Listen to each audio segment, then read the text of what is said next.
Good afternoon and welcome to Real Chicks Rock Presents Real Discussions. I'm your host for today, Michelle Dawes-Burt, and I am, as always, super excited because look at them. They're starting with the looks already. We haven't even started the conversation. Right, they're looking at each other crazy. Hi guys, thanks for joining. Thanks for joining us. My guests are super excited to be here. Today's topic is the art of marketing. Yes, and I and I have two people that think they know a lot about marketing.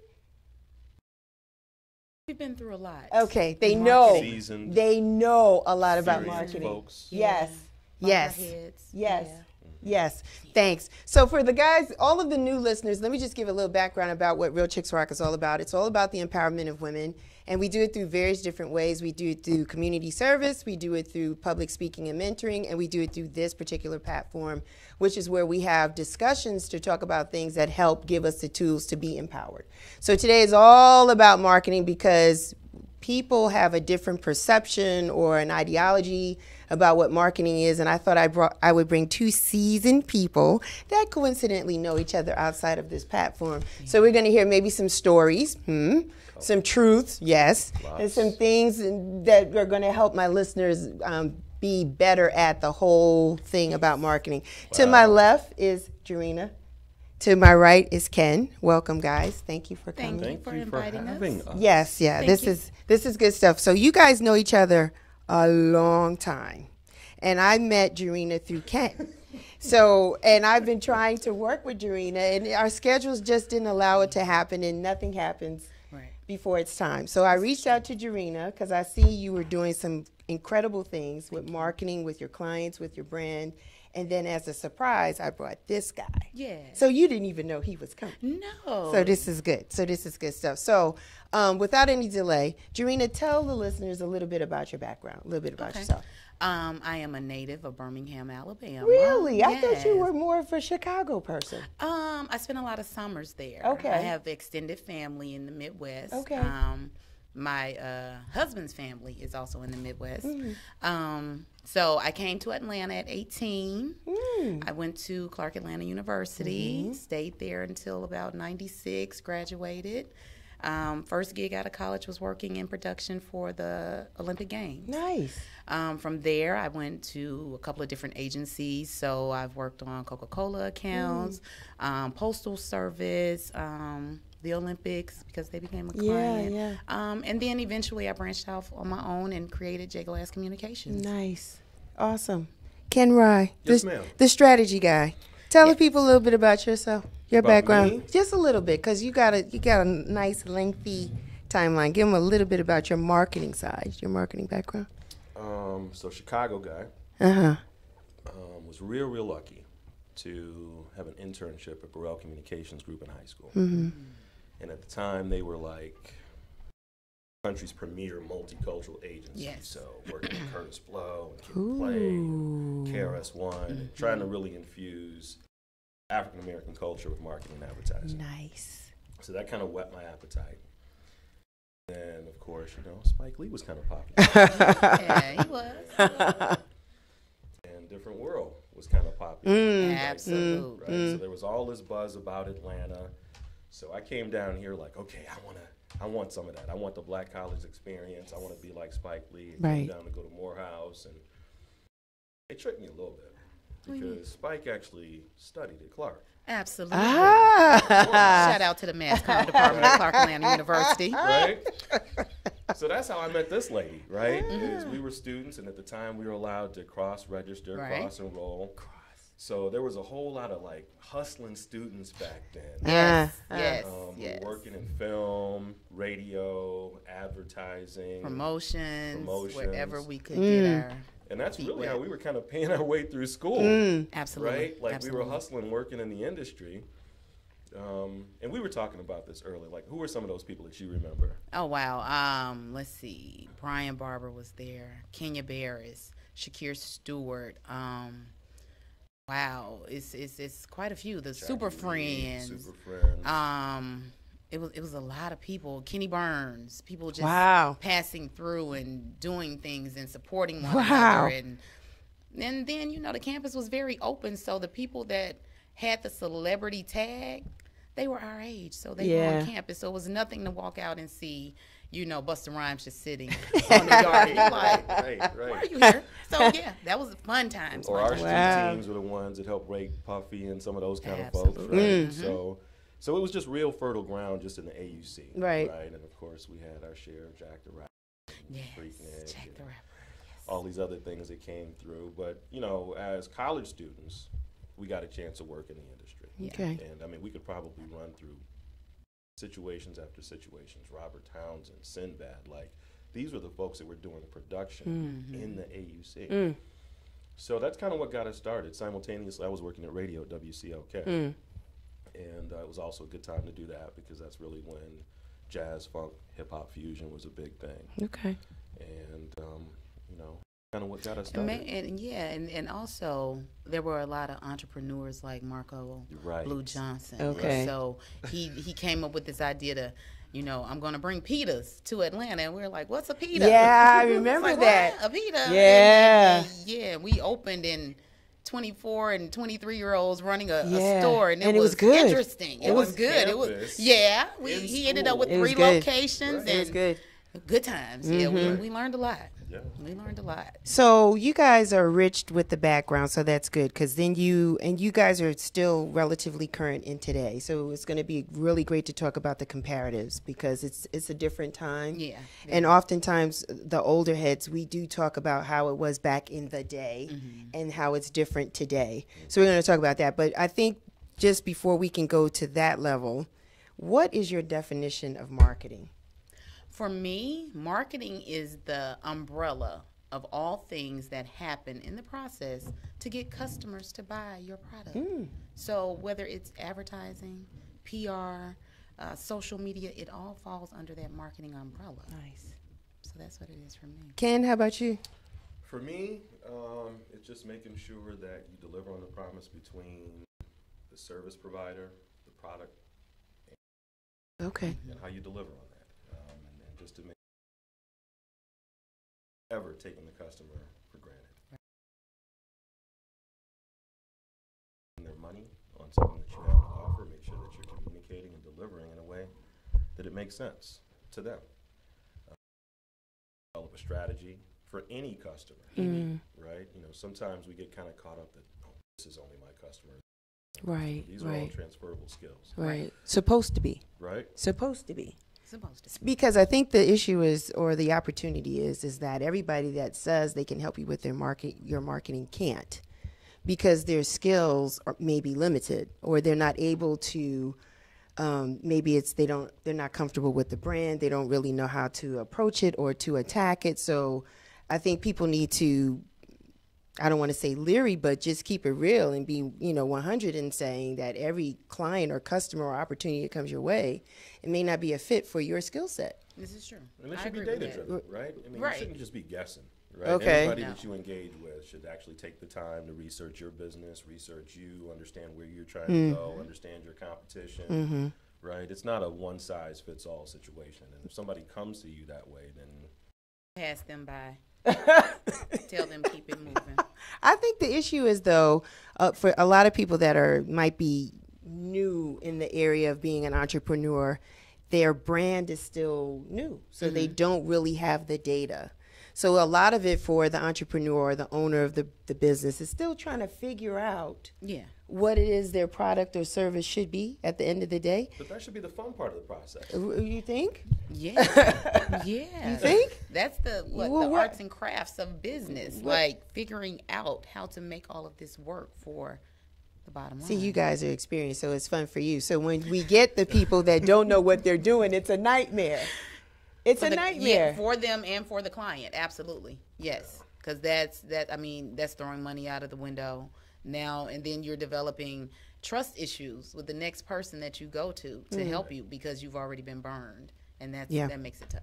And if it were easy, right, we wouldn't be in business. If everybody could do it. Okay, say that. Right? Yeah, right, because everybody can't do it. And then we get a chance to interact with some amazing clients, PhDs, filmmakers, actors and musicians and events that are mind-blowing. Yeah. So. Right. But you still have to help them channel Yeah, I think with them it might be easier. I think more of the average common person, it's a little bit more difficult because they don't have those type of accolades yet for you to grab at any one of those things and market that. I think when it's a new person, like somebody that just doesn't know, that's where the challenge comes in because, okay, so for example. I'm going to let you go. Okay. You want it first? Go. We're both about to get you. Well, go get me. Tell me. You want to get her first? Tell me. I'm going to let you go first. Go. I'm Somebody. Let you go first. So first of all, you've already taken that leap, right? If How? you're an entrepreneur, Okay. You've already made that commitment. All right. Right? There's already something in you that says, I've got something special and people want it. True. It's already there. True. Now, what's not easy is how you communicate that and convey that. Okay. Like, that's the thing that's challenging. And, you know, again, engineers, all kinds of smart people, it's not easy. But you go through a certain process. Okay. You make sure that you truly highlight what differentiates you from other people.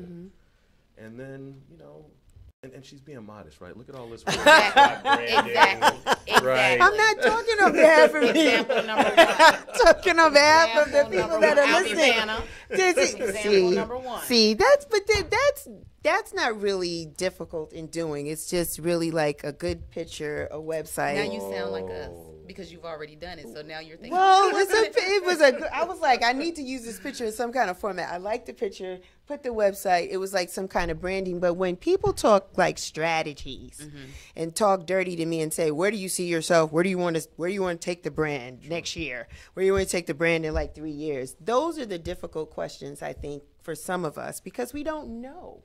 You have to do it one way or the other, right? Even if you're doing a business plan, you still have to do the same thing. You got to do your projections, yeah. Right. You know, so honestly, you would hope that your comprehensive business plan allocates some space for marketing and communications, right? Like that's the big thing is how is your business growing?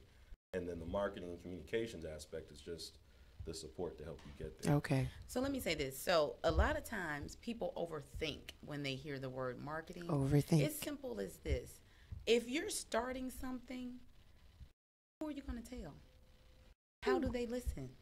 What words resonate with them? Like, I wouldn't go and talk to or communicate with a 20-year-old African-American male the way that I would with a 60-year-old Caucasian male. Right. It's a difference, and you have to figure out how to communicate to each one of those targets. And maybe that's the thing that we haven't gotten into. So, like right now we're talking high-level strategy, but it really does require research. I mean, research is key. Outside of the stuff that I do that's entertainment, I do corporate marketing. Right. And the data and analytics is everything. You know, you're convincing people to make major investments in multi-channel marketing programs. So you have to be absolutely certain what is the value of the customer, how much are they spending, where are they located, who else is talking to them. And you need to make sure it's quantifiable one way or the other. You know, some of the stuff you can pick up through your social media engagement. Sometimes you need to do surveys, site and observe your. Sometimes you need to go to the Small Business Association and see what files are there. You know, sometimes you need to just step back and look at your competition and see what they're doing. But it, you know, everything. This should not feel like a guess. Okay. You know what I mean? It should. It's always a calculated move. Yeah, it should always be based on something.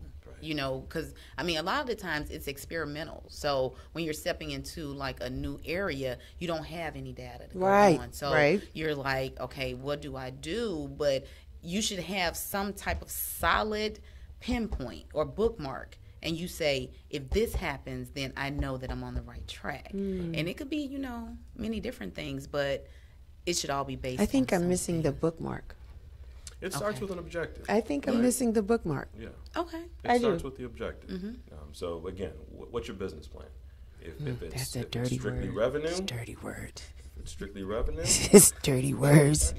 Business plans, because a lot of people don't have business plans. No. They don't, and they don't realize the importance of it. I mean, the business plan is there to help you flesh out those ideas that are floating around, that are coming to you while you're driving or you're picking the kids up. You know, I mean, I'm old-fashioned, but I still keep pen and paper. Yes. Because I don't know what it is with me and driving, but I start getting things downloaded, and I'm like, oh my God, what am I? So I have, my child or whoever's in the car, write this down. I don't know who it's for, but write it down, because you have to figure those things out. So with your business plan, you're basically just putting it on paper and you're fleshing it all out. And when you're done, you're like, oh my God, all that stuff that was jumbled now makes sense because it's categorized and it's put in the right place. So it's to benefit. Yeah, I do. I write stuff down on napkins. Well, some very talented people start out with napkins, and yes. Tissue concepts. Yes. They used to call them tissue concepts. Napkins are very important because when ideas come out or if somebody says something, I grab a napkin. I don't always have a piece of paper and I write it down to capture it, because people like yourselves are seasoned enough, you know what it is. And so any nugget of information that's given, you got to get it. And then you build it. And you build it and you put it into your business plan. Now, I think the other thing, too, what cripples us is that people think that once it's written down, that's it. So a business plan has the right to be evolved, right? It's always it's a working document. It's always growing. It's always changing. And you should project a little further out. Sometimes we're so caught up in the moment. It's like, what are you doing this year? But what are you doing 5, 10, 15 years from now? Okay. What's the difference between advertising and marketing? Advertising is a tactic. Really? Marketing is a strategy. Simple as that? Mm-hmm. Why do we get it mixed up? Why do we think it's one and the same? Well, I think the everyday man looks at those words like advertising and marketing and they seem foreign. But if you break them down to common terms, you're communicating with someone. I'm talking to you. How am I talking to you? Verbally, you're recording it. You send, I mean, it's a very simple concept. Like, it's communication. I'm sitting here talking to you. So but people think, I need to go and get a PhD. No, you don't. You need to keep it simple. Okay. And marketing is not necessarily advertising, right? It's engagement. It's face to face. Like, it's not necessarily. It's word of mouth. Word of mouth is still very large. I mean, it's called social media now, but it's still word of mouth. I'm so glad you said that, because social networking was around a long time before social media, right? I mean, that's a driving concept. We try to make it like it's right. It's mysterious. Right. Is social networking still valid? Is it still something that we need? It's essential. I mean, for me, it's a new business development tactic. Yes. So I love the fact that people can see some of the stuff we do here in Atlanta and say, Chicago's like, oh, hey, we want to do that. Right. Okay. Raleigh's like, hey, we want to do that. So absolutely. Yeah, it's essential because, I mean, it keeps people like Ken and I in business. Because before it was like we were the wizards behind this curtain and people are like, what do you do? And you tell them and they're like, I don't know what you do. Yeah, but okay, never mind. So social has helped us to step out and be like, this is what I do. Here's an example. Because back in the day, the 90s, I had a portfolio that I carried around with me. Nice. Now here's my link. It's beautiful. Website. You're showing stuff on social media, things that you've done as part of your portfolio now. So your virtual portfolio. Yes. But you still feel that the social networking piece is essential. Absolutely. Yes. I mean, it's a way to reach entire other markets. Before we used to be very, except for you, right? She used to do some of my very first her eyes got big. Day, she was right? like, me? Yes, so you. before social media, she was getting me national exposure, via PR Newswire and all these other tactics. And thank you. She started tagging before people even know how to tag. In those groups and just thinking, right? People are if they're talking over there, hey, talk about this.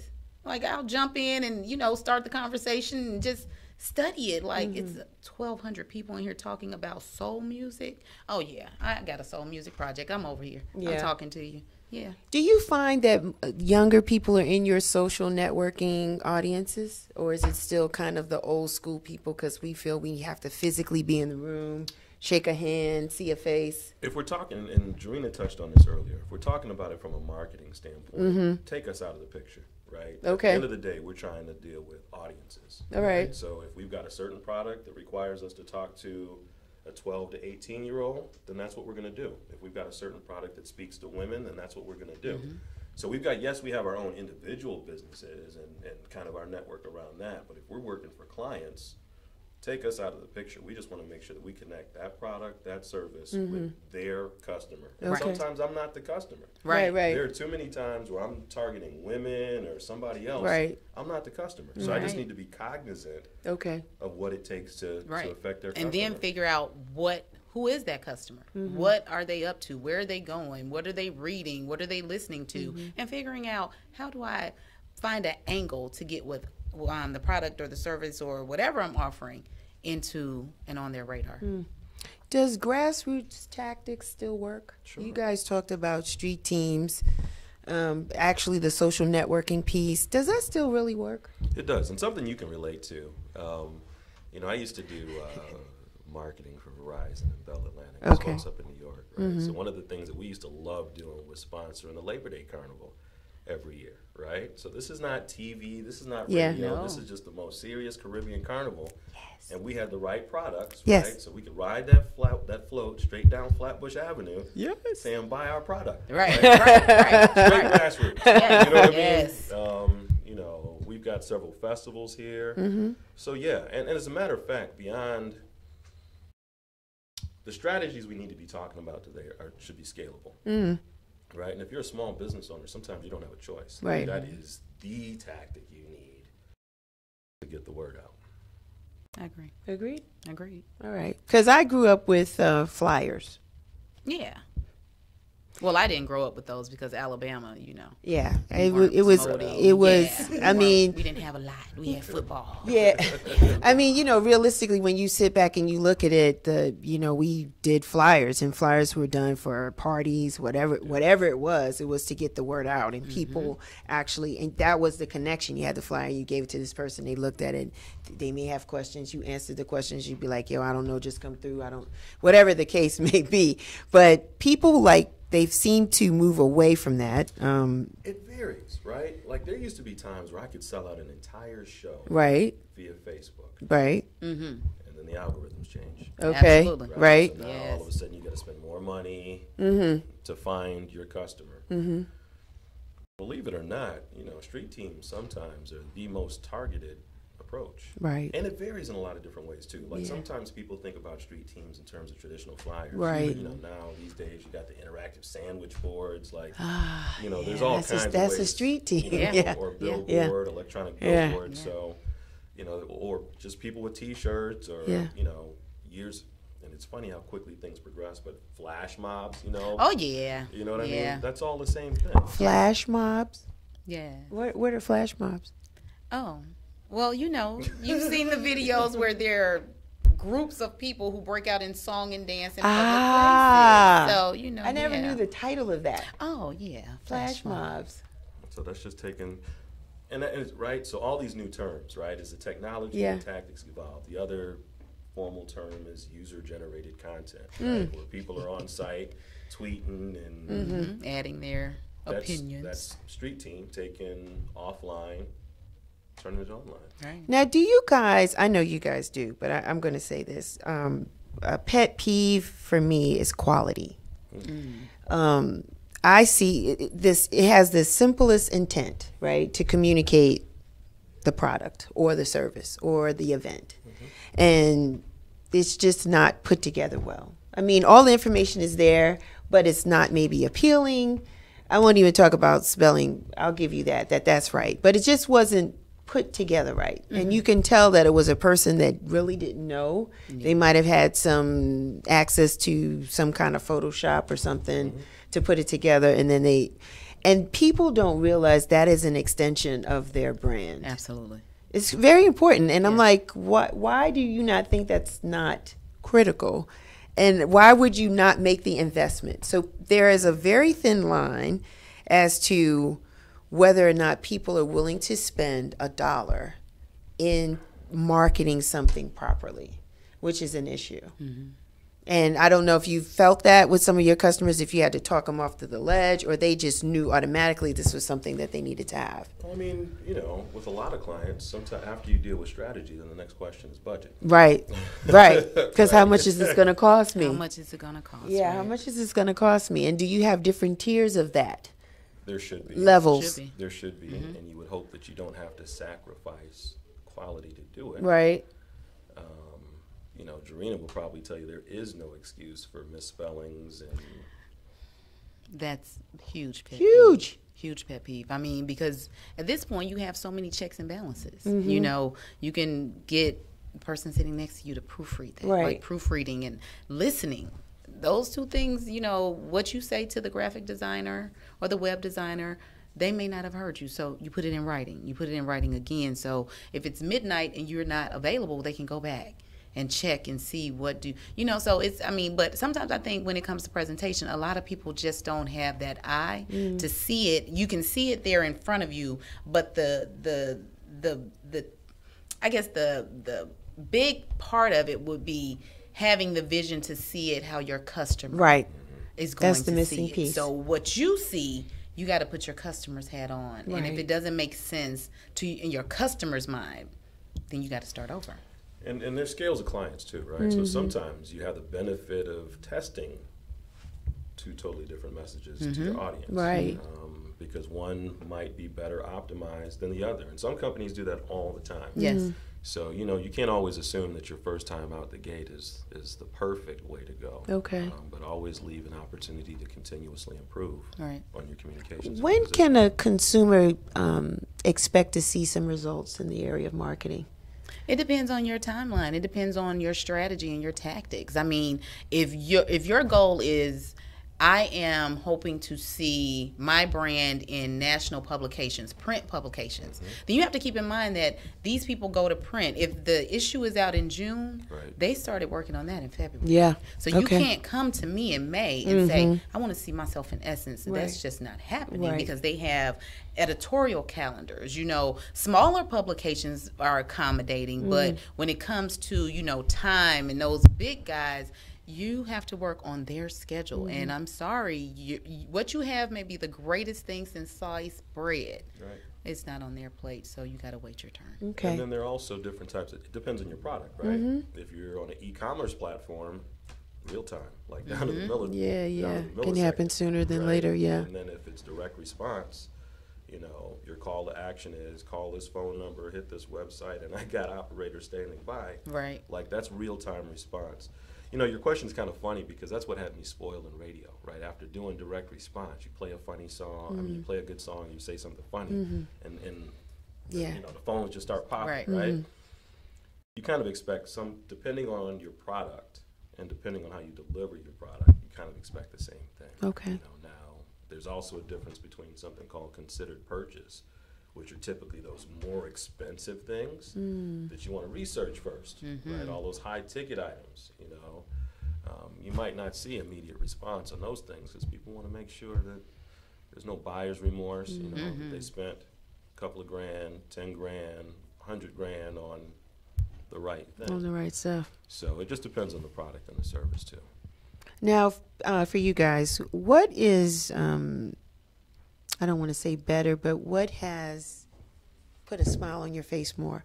Working with a bigger brand company or more of the personal, on a personal level? That's such an unfair question. I know, right? That is such an They unfair say I question. ask the right questions. I though. don't know. Why is that unfair? That's an unfair question. Why? What makes it unfair? It's not balanced because when you're dealing with the bigger brands, there's more money. So of course, you know, at some point that's going to make you smile, whether your money drips or not. You're going to smile about that check. You're like, yes. But then when you're working with personal brands and, you know, creative type people, it's something about helping them reach that goal. Yeah. Right, and you're just like, They're grinding. Yes, They're and really it's a trying to make beautiful this thing, work, but it and- ain't really necessarily pop. Your bank account's not going. Bing. right. So, you know, I got to adjust a little, you know, and adjust things. But, You'll find that that's most, you know, those are the ones you love. yeah. And of course you love the big boys. But, Yeah. You know. So That's that's why why it's we're an saying unfair it's question. unbalanced. Like, you love it, and I just then thought I'd give the listeners some hope. Like, that's you guys will work with them, but it's just like, yo, it's just the money ain't popping off right away. but you minute. but let me But that's not always the objective. Okay. right. Sometimes you are in love with what an artist does. What they represent. What they represent, and you yourself as that professional, you want to be a part of it, and Right. it's like, how can I help you? And then you know, And sometimes that's the way to pick up big clients. Like your investment in who they are and what they represent on a small scale. And then all of a sudden they're like, oh, I like what you do. Let's do more. Do more. So it's just, nothing is written in stone. Let's say that. Everything is possible. Everything. Yeah. I mean, in some agencies even that I've worked for have a certain balance between revenue and more altruistic nonprofit clients also. So there's no reason why you can't do both. You can still do things that are very much focused on the community, and you can do some things that drive revenue. Right. I know it's everything. That's a good thing, because it's very difficult, because a lot of us nonprofits, entrepreneurs, artists, creative people, we have this goal, this target. We can have business plans, strategies, we can have it all, but it just takes a minute before it just ignites. And you're constantly going back and looking at, what is your objective? What's your mission? What kind of value are you bringing? What's your audience? Are you targeting the right audience? Like, you're just kind of like in this spin, if you will. So the marketing piece is important. It can get frustrating, because it's like you're doing everything that you know you need to do, but it just hasn't really hit that lick. So what would you tell somebody that's in a position like that? Just stay at it, give it up, reassess? Like, I would never say give up. Okay. I would never advise anyone to give up, because if that's your dream and that's your passion, then you have to. It's almost like the universe won't rest if they're pushing you. So I would never tell you to stop. But you have to keep in mind, nothing was overnight. Like I remember telling friends when we were younger, when I think Jermaine Dupri made $1 million when he was 21. And so when that story, made its way around, people were like, oh my God, I'm behind. And I'm like, no. Jermaine was dancing at 10. What were you doing? So this is 10 years in the making. You can't compare yourself to where he is. That is such a big point. That's such a big point. Like, honestly, there is no such thing as an overnight success. No. Right? It's when preparation meets opportunity. Absolutely. That's success. There's stuff that we're doing now that were in business plans 7-8 years ago. Right. And they're just coming to fruition now. Yeah. But there was a plan, right? So you have to be patient. You have to be patient, and you have to keep working, but you have to be consistent. You can't, I'm not doing it this month. No, do something every day. Even if it's as simple as, I'm going to write on my calendar what I should have been doing today. You got to keep it in that psyche. So it's knowing that it's building, it's in process, but never give up. And then just the discipline. We've had some mutual associates. I'm thinking like people like Munson Steed and Kent Matlock, who just have this insane discipline. Yeah. Like, they set goals and KPIs for their sales teams and their account teams. Yeah. So, yes, they're multicultural entrepreneurs, but they still pursue the business with the same kind of discipline as any other corporate entity. One of my mentors, Kevin Foley, he is a very focused, very intense businessman, but he's always working on it. Even if he's sitting there, like I remember in our office, he had a rule. If I'm in my office and the door is closed, you have to gauge, like, what is he doing? Because it may look like he's just sitting there, but something's going on in that mind. And it's just like, okay, don't knock on the door. Wait until he comes out, because you're interrupting that thought process. Yeah. So, they are normally very driven, and they require you to level up. And if you are not there, then guess what? You won't be there. Right. So you have to count it as a win when you get to stick around. Like, oh my God. You'll hear about it. And I think that's the thing I value the most, is just difficult clients, right? Like, some difficult clients are your best clients. Man, yes, they are. And it's not because they're being petty. No. But they're focused on things like timeline and budget and schedule and success. Yes. Success, they want to get there, important. and they've hired you to help them. They've hired you. So once that exchange has happened, then you have to, manage their expectations. You sure do. Right. I remember having a potential client contact me. And this is when Oprah was really, really big, and she had her talk show. And he came to me, and he had a vocalist. And he said, I said, what are your goals? And he said, I want to be on Oprah. And I was like, when? He was like, as soon as possible. I was like, no. No, I'm sorry. That's not going to work. And it was around the time when Alicia Keys came out, and he was like, well, Alicia Keys was on there. I said, whoa, whoa. No. You said, whoa, whoa. Well, we're not going to do that. You said, whoa, whoa. I will stop you. Like, I like to manage your expectations. I'm not going to sell you a dream of, I'll have you on Oprah by Thursday. Stop it. No. Don't do that. Like, when you set yourself up for failure when you tell your clients things like that. It's so true, right? Yeah, because, right. I mean, anything could happen. I mean, I remember when 9/11 happened. We had so many projects going on for Coca-Cola. And then that happens, and what do you do? Yeah, what do you do? You got to regroup. And it's like, if I promised you that I was going to, no guarantees. Under promise and over deliver. Oh. Yeah, it sounds like a choir. Bunch of choir people. Let me ask you guys this. When you work with clients, what do you expect them to bring to you? Excuse me, as it relates to, do they need to have a business plan already in place, an objective?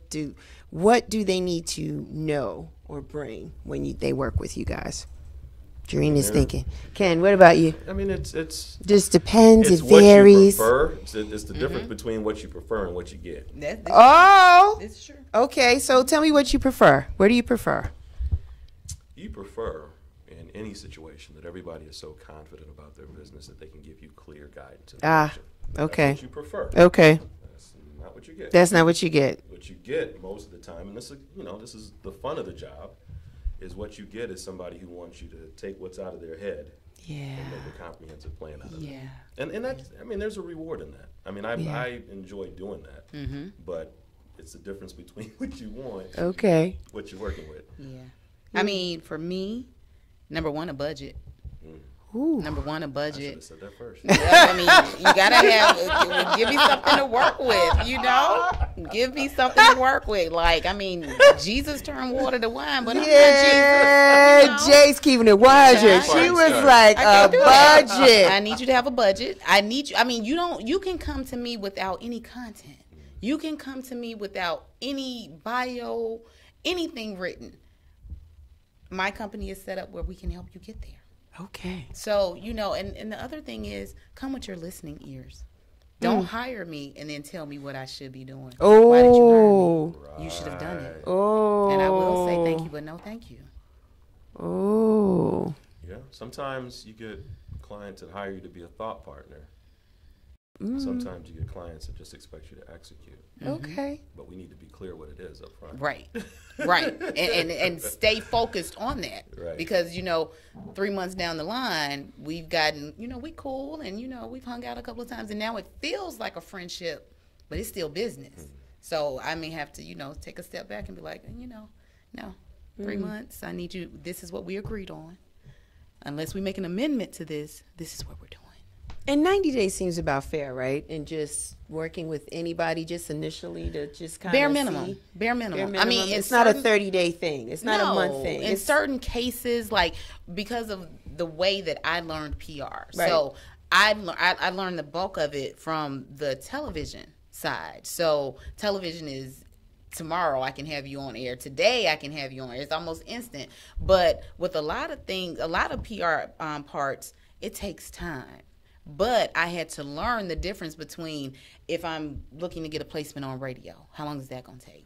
If I'm and then you have to think about what is this project or this event that you're selling them, or you're trying to sell them, and if it's 45 days away, you need to have those lead times set up so I'm selling tickets. I mean, you need to make it newsworthy, and a lot of times, unless someone is dying or it's a world emergency. It's not an emergency. Yeah. And that's really the best way to even maintain client relationships is to have regular check-ins. Yes. You know what I mean? At least on the digital marketing side, you don't want to wait 30 days before you start optimizing. Like, that's too late. Right. You know what I mean? And if, and in your 30 days and your 90-day gates, if you need to reconsider the plan or optimize, it gives you a chance to do so. But the worst thing, even on the annual contract, the worst thing is go through the whole year. Right. That's Yeah, no. That's not cool at all. No, you should be checking in at least once a week because it's new for them. It's new for you. And it's that whole getting to know you period and just putting in the work. Yeah. So there's no surprises along the way. Right. And absolutely, like, definitely check in with them. Even if, I mean, now, like, when we first started, it was, I had to send you a fax. You know? So now, for you not to be speaking to your client, like, I'm like, what are you talking about? You can text them, you can email them, you can tweet them. She said a So fax. it's Before like, email. yeah, before email, like, you sitting over there crafting the letter, you got to type it, print said it, send a fax, because we didn't have email. So, and you still had those deadlines. And it shook. It said, we could make sure we were communicating. I know by 3 o'clock I'm supposed to have this report on whoever's desk. Best believe it's going to be That's there. the challenge, and I'm still a little old school, but that's the challenge I have with millennials. Is that, well, I sent a text or I sent an email. Right. Hold up. Did you confirm that they received it? Right. Did you talk to the person? Don't expect that it just went into a box and somebody snatched it. And someone right saw away. it, right. I mean, shit, I remember payphones. So. Man, what? he said payphone. Try That's planning dimes an and event, quarters. and your first mode of communication was a pager. A two-way So pager. you had to give, a code. Ooh, like, they who's they this? they dating they stuff. That's the lighting guy. Ooh, the two-way pager. I want to talk about it. Thank you, Kay, for the millennials, because I do think that they take risks. Like, they jump off and they just do it. And they feel like social media is the end-all, be-all to most of their things. If I send you an emoji, they feel like they talk to you. Real talk. So the difference is that you guys are very formalized. I got to talk to the client. I like to have a face-to-face. I got to talk to them on the phone. Their style is a little different. Are they winning or not? I mean, it's the trend. It's what it's going to be. I mean, you're the next generation, and ultimately that's what's going to drive what it is. I get a chance to look at, like, Google Analytics and that kind of thing. Yeah. And demographically, there's just a difference. Older folks are more predisposed to desktop. Yeah. Younger Right. people, Mobile.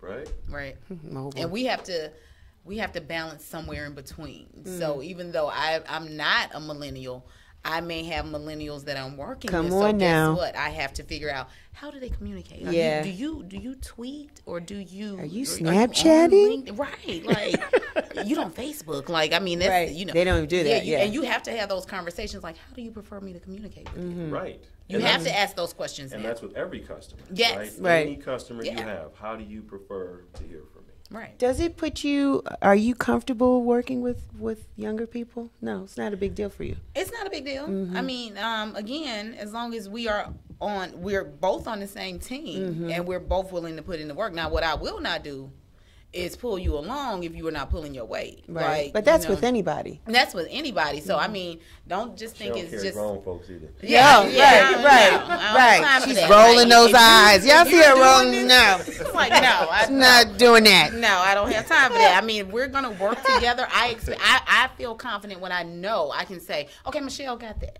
But if I'm driving home, I'm like, I don't know if she gonna text. Did she send it?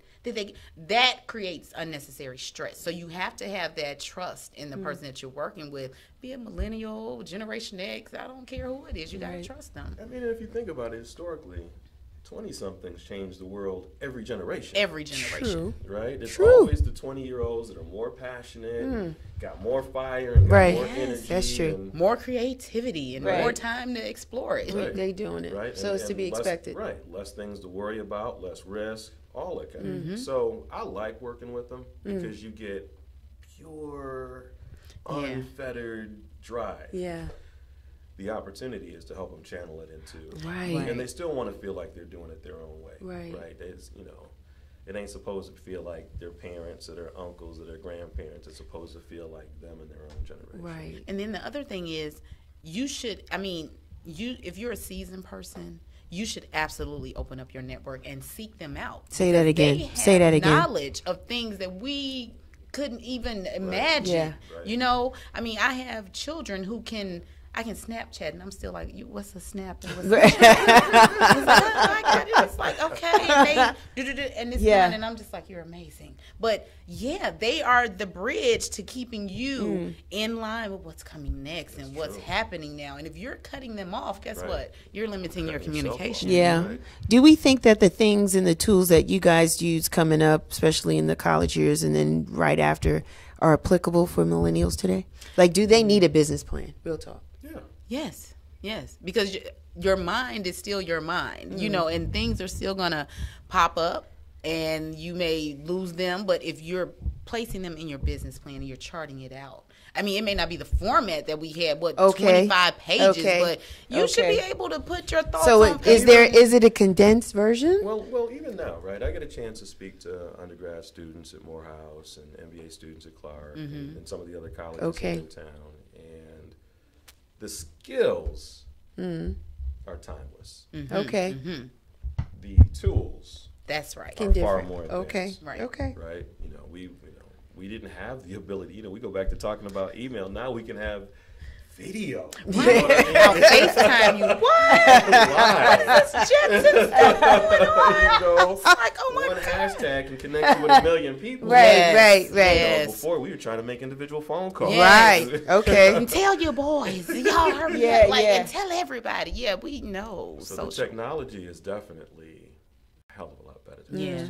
I can say that. Yeah, you can say that. Okay. You can say that. Yeah. Okay. So the skills are there. Do they have the skills?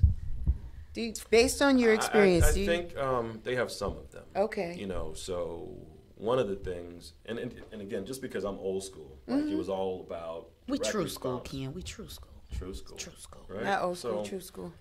We never had the option to not be accountable for our marketing dollars. Right. Okay. Like they were always like, "Where's your ROI? What's it doing for me?" And if you can't tell me that, you fired. Right. You out of here. You're done. You're never working this town again. You know, I don't know that all of them walk through the door with that same kind of It's creative ideas, blue sky, but you always kind of got to bring them back to, okay, is this the prudent use of resources? Are we getting return on investment? You know, you can't just shoot. You know, you got to make sure that your client is benefiting. Okay. I say for the millennials, now one thing that caused me a little bit of concern was watching when text messaging came into play and to watch text talk be transferred to professional communication. Yes. That concerned me. But if that millennial really wants to be in the business on a professional level, they'll make that transition. They'll figure out that how I speak to my friends on text messaging is absolutely not acceptable in all business communication. So you have to help them, though. Yeah. You have to guide them. And, you know, the other thing, too, even in this conversation, we got to make sure we're not just relegating ourselves to the U.S. Yeah. This is North America. This is global. Yeah. So, I mean, the internet made it global. Like, people, you know, people would think, like, oh, I'm online. But, no, think about that. Anybody, anywhere can see you once you put your stuff online. How do you get it to them? You know, you may have to take some media, put some media placements in place just to make the connection. But, I mean, a lot of times I'm getting retweeted by someone in the UK, and I'm like, thank you. Right. Yeah. I read my numbers. Yeah. Netherlands, Australia. Right. Like, wow. Canada. Right. Nice. It makes you smile. It's like, whoa, that's interesting. My pen has taken me places I never. Do you guys feel like you're doing the same exact thing you were 20 years ago, is slightly different? Different for me. I think the seed may have been planted 20 years ago. Yeah. To allow you to do what you want to do now. Right. So this was always what you wanted to do now. Right. Because your clients have changed or gotten broader. I mean, I was a communications person, and I became a marketing person out of necessity, right? All of a sudden, I wanted to control the budgets, control the strategy, control the timeline, right? Control. You know? Yeah. Now, of course, you know, you're still accountable to the accountants and the finance people, but that, you know, it was cool being in front of the, you know, camera on the mic and, let's have some fun, let's engage. Right. And then you're like, I want to do this, and they're like, well, where's your money? Where's your budget? So I was like, well, let me start there. Let me figure out how I get that money, how I get that budget. Okay. So, and then for me, the evolution, even in terms of being more digital marketing oriented, right? If you just want to be the best marketer that you can be, then it's all about the new tactics, personalization, email. Yeah. mobile. We're talking about stuff here, but if you think about stuff that's happening in China, Brazil, or Africa, it's all about that phone. Yes. So how do we just continue to stay connected, connected, and even ahead of the curve if we can? Jurena, agree? I agree. Okay. I do. All right. I think, just looking over your experiences and your history, you guys are touching a different market of people today than you probably were 10 years ago. Absolutely, because it's all, again, that process. We've been building for, when you said 20 years ago, I was like, oh my God, how old was I 20? At that age, I didn't know what I wanted to do. Yeah. I was still trying to figure it out. So it was just kind of like, and then again, certain terms weren't even in place. Yeah. So you didn't really know what to call yourself. This whole creatives. Yeah. I remember telling friends, like, I need to figure out how to get paid off of creativity. And everybody, the room would go silent, like, I don't know how you going to get paid off of creativity. And then now we have this word creatives. And it's like, sometimes the universe, you have to catch up, or it has to catch up for you, wait for you. And I feel like 20 years ago, I was just like, what am I supposed to be doing? Right. Like, I have these skills, but, I have this college degree, but when you're in those, creative arts, people automatically think, well, oh, you should be an administrative assistant. I want a little bit something different. So you got to get creative in how you get to where you want to be, and you have to try a couple of different shoes on, Right. So if I jumped around from music video production to television production to working in an agency, like I remember weeks where I would go from hip-hop music video, and by Friday I'm in Coca-Cola with suit and tie, and I'm like, this has been the craziest. But the maturity is part of it, though. Yeah. Ain't it? Like, Yeah, you have to get there. I've always liked to tease Jurena because, freshman year she had her hustle on. So I was like,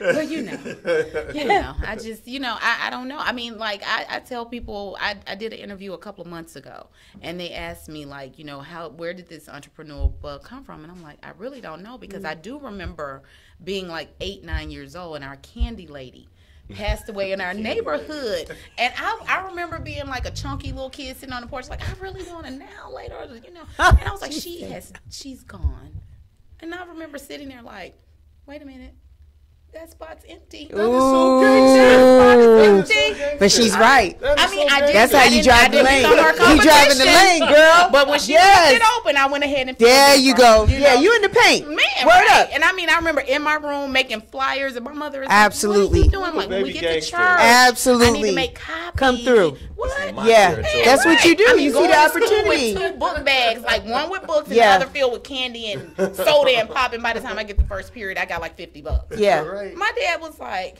okay, go ahead. But he was the same way. So I'm watching him. So I think that's where it okay. You see.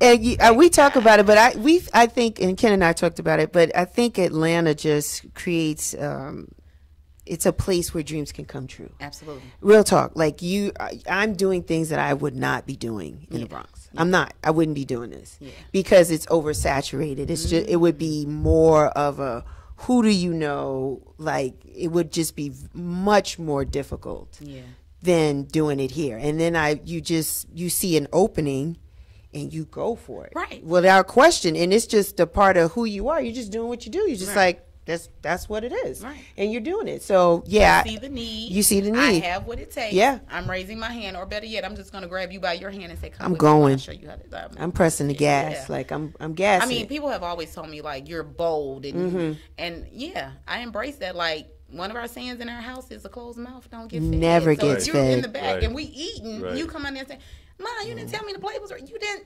Right. You eat what you kill. Never. Absolutely.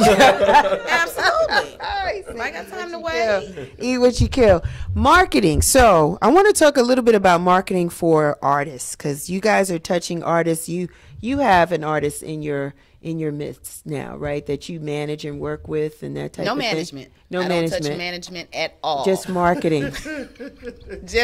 just PR and marketing. Just PR. Yeah, no management. Like, let's be clear. No. Okay, no management, but marketing. And really the PR piece. Yeah, absolutely. And she's an actress? She's an actress. Okay. Her name is Cantrell. Kai is 11 years old. Right. And she was She's in the Hate You Give as the younger version of Amanda Steinberg's character, Star Carter. Nice. Yeah. First actress that you've done PR work for? No. Well, no. Maybe 2 years ago, Okay. I was working with Kiana Simone Simpson. I remember that. But she played the younger version of Oprah's character, and then for a minute I was like, "Am I getting everybody that plays the younger version of like these that's good older work. But it's fun. That's good work. It's fun. But That's good work. I came from that music side because Atlanta was big on music before film showed up. Right. You know, film was kind of hit or miss. Right. Yeah. So, but I did jump in on a couple of film projects. Like, oh, you need me to do? I'm there. Right. Okay. Like my first project, and when you said, have you worked with an actress? It wasn't PR, but Players Club. Yeah. Like, hi, Winsome Sinclair. Yeah. Winsome is my mentor. Winsome, I mean, I will tell anybody, what you put into the universe, it will come back to you. Yes. It will. I remember sitting in my living room, looking in the Essence magazine, and seeing this photo of this woman, and I'm like, Winsome Sinclair, her name is Regal. Like, I would love to meet her. Going about my life, and maybe 2-3 weeks later, she's in my office, and I'm just like, God, what am I supposed to do? Right, like, right. This is the opportunity. I'm not going to stall. I'm not going to choke. And, you know, I made myself very available. Whatever you need. You don't have to rent a car. I got a car. I got you. She's like, whatever I got you. And, yeah, so actresses, musician, Keisha Jackson. I worked with Keisha a couple of years ago. You know, it just depends. It just depends. On the budget? I said it. Sometimes, now with Keisha, let me say this. I do Keisha require Jackson, a budget. daughter of Millie Jackson. Uh-huh. That's right. But sometimes you look at things and you're like, look at the legacy. Right. Okay, the body of work. The body of work. Right. So, Right. and depending on how you are introduced to me. So the way that Keisha and I were connected was through Dungeon Family and Dee Dee Murdery. So if Dee Dee makes the phone call, I'm going to answer. Right. And if she says, Keisha needs you, guess what? I'm there. Right. Because that legacy, and you know that they're serious. Like, this is their business, and they're calling on you to bring your professional skills to help them. Yeah, I'm there. We'll talk about budget. And Keisha brings a certain discipline too. Yeah, I mean, Keisha's amazing. Like, those folks who kind of grew up in the business, you mentioned legacy, like they're like, it's like this. This is how we do it. Yeah. Like there's very little room for miscommunication. and they're very knowledgeable about every facet of what this business is because it's metamorphosis. So, like I tell people, I take my daughter because she may not be paying attention like right now, but 10 years from now, it may click, and she's like, my mom needs something. Right. Yeah. So I got it. Yeah. She is. So, She is. Ken Rye, marketing, how you do it today. This whole hot ice thing. Talk to us a little bit about that. How do you align marketing with that? how is hot ice? Yeah, hot ice. I mean, it's ongoing. I mean, and it's ongoing, and it's a cycle of reinvention. You know, this is something that started years ago from a radio concept. Right. With my business partner, the late Kim Beatty. Right. Rest in love, Ken. It was a radio concept, and the whole. And it was a very good radio Say concept that everyone was saying, are you listening to CLK? Like, who is this? Oh, Tell my him. God. That's It what I was great. said. Right. It was like a breath of fresh That's air what on I the said. airwaves. That's oh what my I God. said. Yes. Yep. It was beautiful.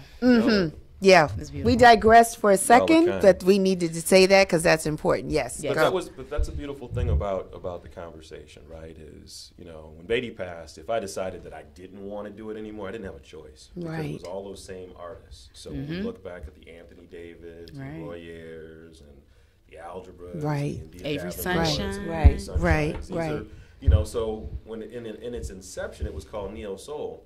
Right. But everybody's been in the game now 20, 30 years. 20, right? It's 20, right? So let's just call it soul. Soul. So, and all of those artists have grown, evolved, expanded. It's allowed us to build tangible relationships with people and publicists and labels in New York. It's allowed us to build relationships with venues Yeah. across the country. So it's all matured. You know, I think I mentioned that some of the same business plans that we had before, we have some of the same artists on the roster. So still the ability to work with people like Tortured Soul and Raheem Devon. So it's just been an evolution. And then I think Jurena spoke on this earlier, is that if you just try to put in good work, then you get a chance to continue working with great clients, you know. So You know, I remember the first time I ever got a chance to work with Kindred the Family Soul was during the National Black Arts Festival. Their first time meeting me, my first time working with them, Storms, the show worked out. Right. But then later on, we get a chance to do a mini documentary, or we get a chance to book shows with some of my artists with them in Philly. So, you know, it's all of the above, right? It's how do you do the best with what you've got? How do you chart a plan? Yeah. How do you add more discipline to it? And then truthfully, I just had a conversation with a brother who,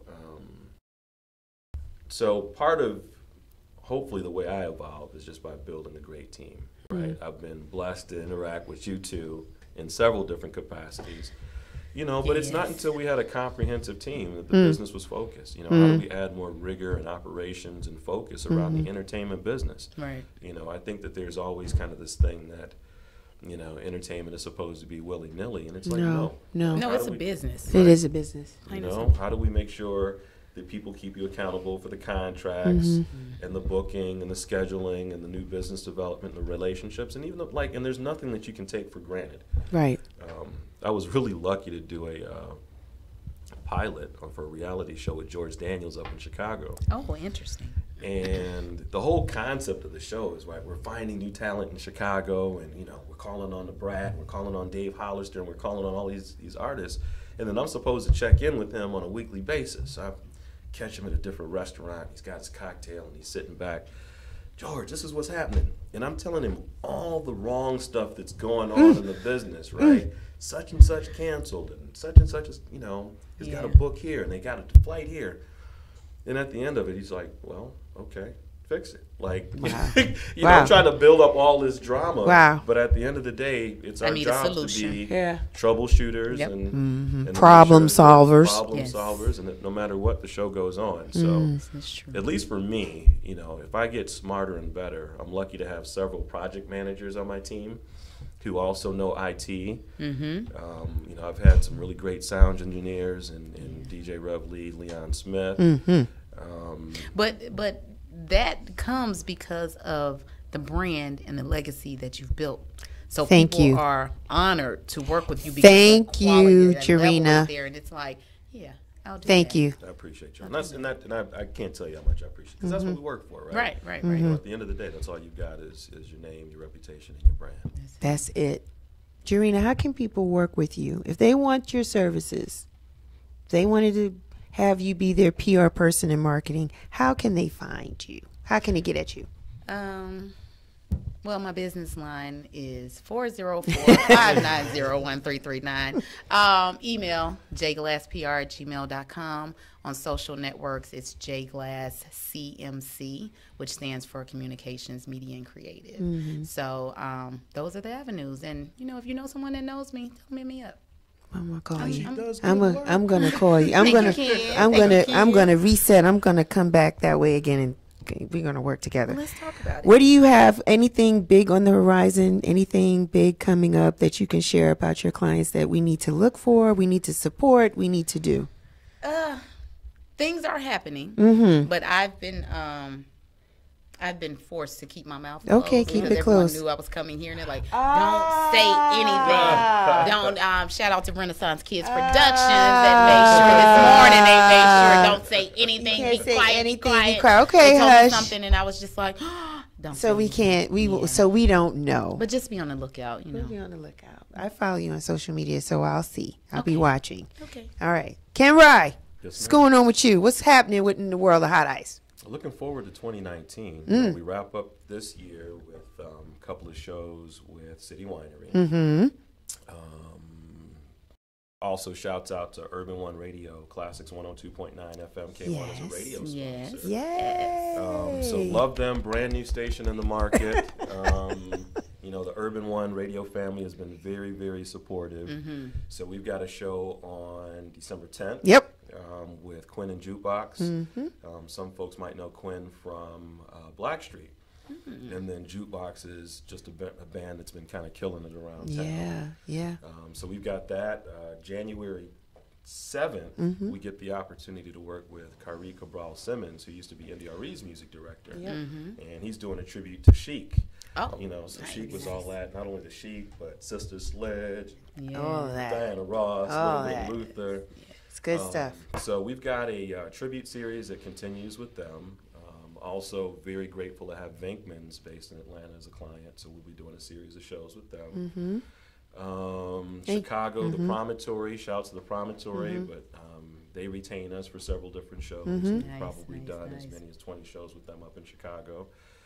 And Chicago loves live music. Like when I was there this summer, like and house music on the beach, it was enlightening. I was like, okay, I may never go home, but yeah, I'm here. Yeah, did you say house music? Yeah, yeah. Don't start with that. Yeah, don't do that. I'm trying to stay focused. So, you also, is there any opportunities with City Winery in Chicago for you for Hot Ice? That's where Hot Ice at City Winery started. So we actually started doing shows in Chicago first. Just wanted to set the record straight. Yeah, we started doing shows in Chicago first. Because you got people from Chicago listening today, so shout out to the people in Chicago. Chicago crew, my hometown. Yes. First of all, Chicago was just very welcoming. Yes. There was a void. A lot of the artists that we had worked with in Atlanta, like Roy Ayers, like Avery Sunshine, like Kendrick the Family Soul, like all of those artists are actually bigger in Chicago now than they are even in Atlanta. Yeah. Right. So Avery is doing like Millennial Park. Like, she and Dana just everywhere. I'm like, oh, it's beautiful. Right. Nice. Isn't it beautiful? These artists are doing awesome. 2, 3 shows, 4, 5, 6 shows in a row. So in terms of Hot Ice, the objective is to continue to expand the network. Okay. We've got some great strategic partners in the DMV area. We want to keep our fingers crossed for Hot Ice West. Yes. The people in the Bay get out like we get out. Yes. So, the Bay's a beautiful place. We want to keep that going. And then, we'll also pray for Hot Ice Southeast. Because some of our friends down there in Miami, and Tampa, and Fort Lauderdale, and Orlando. I need the beach, y'all. Come on. So that's kind of what it is. We're really grateful for just having a great team, great staff, great strategic partners, and we're looking to grow. And a business plan. Can I insert one thing? I forgot to say something. I have a book series, and everyone always tells me I don't talk about it, but I'm going to mention it. My face is lighting up. Come on with the book series. So, like Kim was saying earlier, everyone thinks that it's kind of, the entertainment industry is kind of disconnected and all over the place. Well, I decided to just take some of my experiences and blend it with career advice, and it's called Industry Life. So volume 1 is on Amazon. I can get it on 2019. I'll release volume 2. And and I'm writing scripts. So we'll see. Awesome. We'll see. I'm excited. I am too. I'm gonna get volume 1. Okay, and I want to know because I'm doing more now. Can I? Is it audio? Can I listen? Haven't done audio yet, just because life is busy. But it's busy for me too. That's why I need the audio. I know, Michelle but see, Obama I'm supposed to get. I'm listening Michelle to her. Obama has handlers and a whole team. Yeah, I'm listening to her on audio right now. Shouts out to Michelle Obama. Dog, it's a good book. I'm on chapter 11 on the book. Yeah, Michelle, thank you. Everybody do your homework because mommy's working. Yeah, it's tough on us. Let the dog out. At least you have a book. I don't even have one. You have one. You just haven't figured out how to. I haven't figured it Which is what out. I had to do because I had random stories. Yeah. It was just like, how do I put this all in one? And again, driving. I'm like, oh, that's how I'm going to do it. Because when you speak, you should have a book so that they can walk away with a piece of you after the talk is over. Yeah. And they can buy a book. So I'm supposed to do a book someday. Don't know. Yeah. This and this guy. The RCR story. Yeah, the RCR, how it all started and all that kind of stuff. Yeah, right. You knew that. So one day back in the Bronx. Yeah, it all started. The girl, chick from the Bronx. That's my story. Ken, how can people find you? How can people get at you? Just Google us. Just Google us. Just Google us because you'll find us so on millennial. social media. Jay Glass got he said Hot just Ice. Google us. Just Google us. Yeah, Hot Ice is very Google. Hot Ice Live, Yeah. Because we've got several things happening currently at different venues. So when you Google us, you get a chance To see everything. Yes. Okay. Sometimes right. I still Google just to see if It's old working? stuff has come back, and it's like, oh, I forgot we did Stuff she has that. worked on years like, ago. oh my God. Yeah, it's coming back. Like I up. completely forgot about the NPR stuff, and I was just like, Oh, Right. wow. Right. We I had was a like, whole I was, NPR series. that's hot. Back before the studio thing was on. we had some features. Joel Rose and some other Nice. things about the Atlanta scene. I like y'all. That's so This funny. is I a forgot good. about This that. was a good combo. Way to go, Michelle. Before the Tiny Desk series. Yeah, Yes. before Tiny Desk. I love before Tiny Desk series. Yeah, we were working those phones. Isn't that funny? Like calling trade magazines, calling retail. Like that's how it used to be Like back I remember, then. I remember sitting there like, oh God, please, especially like calling markets like New York. Yeah. And everyone has that New York state of mind. Like, what's It's going on? What do you need? Please don't let me get cussed out. Hey, I have this. What do you need? What do you want? No, don't call me. Okay, Yeah. call you tomorrow. What do you need? What do you want?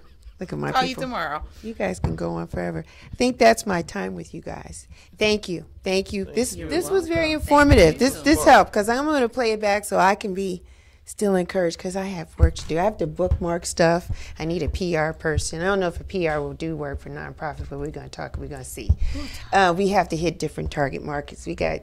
I've grown in the last time, so I've we watched. talked. Thank you. I've watched. I love when they From say the time if Ken tells me, listen or watch out for this, I'm like, okay. It may take me a couple of days, but once I'm there, I'm like, What is she doing right there? I don't know what that is. Yeah. He put it on the radar. Said it that way. Yeah. She does me the same way. We're growing. If she tells me about it, give me a few days, and I'll catch up. Yeah. Give me a moment of It silence. takes And I'm time. over there like, what? I'm consistent with okay. it. I'm being consistent with it. So we're gonna definitely wrap. And so with that, I have a couple of different things. You know me, the Real Chicks. I'm everywhere. I am. We're syndicated. Yeah, we are on different internet radio stations. So you can catch us on Mix Radio Live. You can catch us on MOC Radio. We're on iTunes. We're on iHeart. We're on YouTube. Come on, subscribe. That's the best way to keep up with us is just go ahead and like it, subscribe to it, and we send you the notifications when we're going to be live. Yeah. So every time we upload a show, you'll be aware. So this way you don't miss anything at any time. So it is the end of the year. It is December 2nd. It's that time of the year that when you say you're about community activism and community service, you should be doing something. And so we are no different. So this year we are doing a toy drive and holiday dinner. It is on December 14th at the Philip Rush Center here in Atlanta, 1530 DeKalb Avenue. Doors open at 6. It's from 6 to 9. It's going to be on a Friday.